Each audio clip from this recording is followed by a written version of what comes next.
TKO.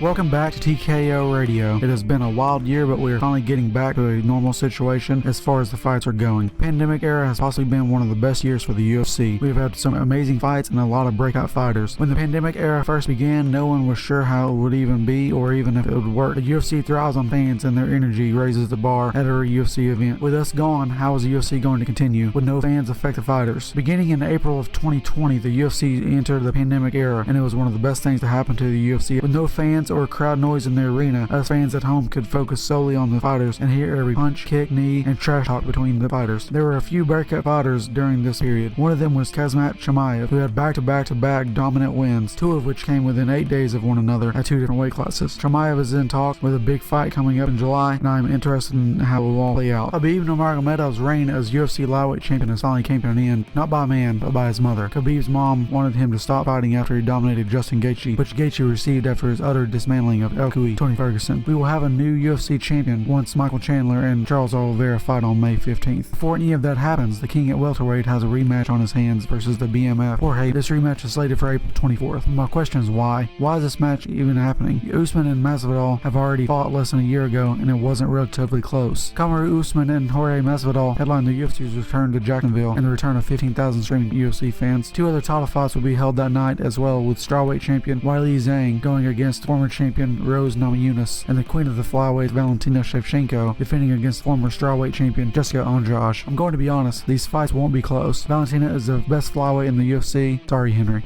And Weili Zhang is on another level. I believe both retain their titles. Now on to the main event. I said it earlier. Why? I'll tell you why. Kamaru Usman is out to prove something. He's out to prove he is the greatest welterweight ever, and he feels he needs to leave no doubt that he is the BMF as well. In their first meeting, Masvidal stood on short notice, and everyone made that as an excuse as to why he lost. Well, I'm here to tell you, 8 months and no activity isn't going to do anything with the Street Jesus. He's going to be shut down again. Kamaru Usman is the best welterweight since GSP, and he is on a mission to prove he is better. Usman is not going to allow himself to get caught with a crazy knee, cough cough, Ben Askren. Speaking of that, Jake Paul versus Ben Askren in a sanctioned boxing match is happening 1 week before this fight on April 17th. This is exactly what we needed during the pandemic. This is on par with Tiger King. Do you want my opinion on who wins this? From what I've seen, Ben Askren looks terrible. He may be an Olympian, but he did most of that on his hands and knees. Jake Paul did have a highlight knockout of the shortest NBA player ever, and I don't know if Ben Askren will do any better. I'm not expecting a KO because Askren is a fighter, but I don't believe he beats Jake Paul in a boxing match. So overall, Shevchenko retains, Weili continues her reign, Usman wins the rematch, and Jake Paul moves on to the money fight against Mayweather. The Tiger King of boxing continues. I know it's been a while since I posted a video. I'm going to get back into making a regular video about every month depending on what's going on in MMA. I will try to cover local MMA as well and put a spotlight on that. Thanks for listening and catch me on the next show.